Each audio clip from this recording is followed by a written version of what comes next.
before. Ano sa dalawa ang opisyal ng Pilipinas?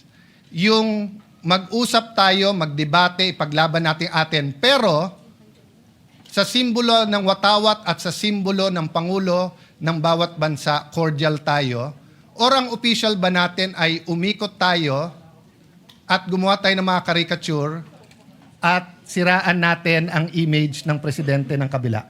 Which is our official policy? If I may just clarify, Mr. President, because the mention of the caricature. Mr. President, according to the information, the caricature came out January 14.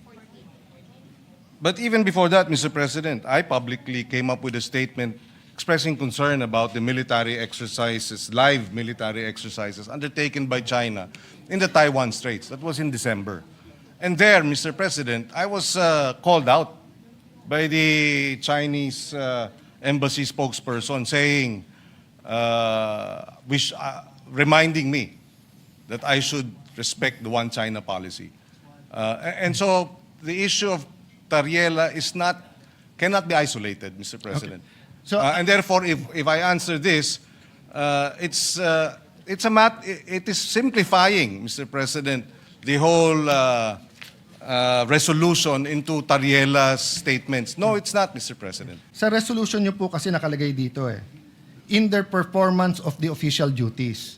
So, tinanong ng ambassador ng China sa DFA, official ba yan? Which is tama and normal. So, if in Beijing, yung isang general doon ay maglabas ng caricature ni BBM, ipare-recall natin yung ambassador natin doon pag hindi siya nagtanong, nag-protest na bakit, at pag hindi sinabing official ba yon. Kasi yung Pangulo natin takes effort and time for good relations despite the dispute.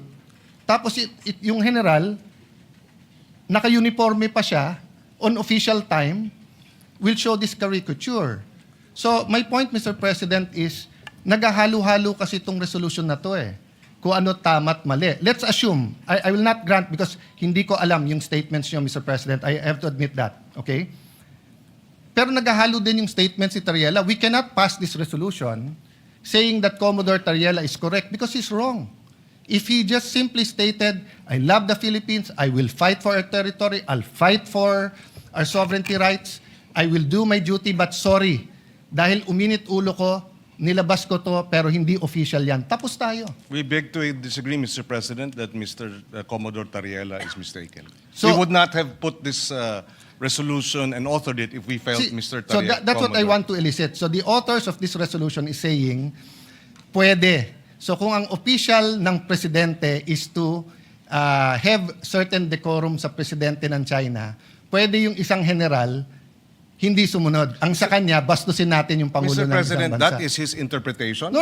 Bastos yun. No, that is your interpretation. No. So if I ask them well, now... Mr. President, we beg to disagree. Can you show the slide Mr. ulit? President, we beg Mr. to disagree. President, The Department of National Mr. President, Defense tignan nyo naman po.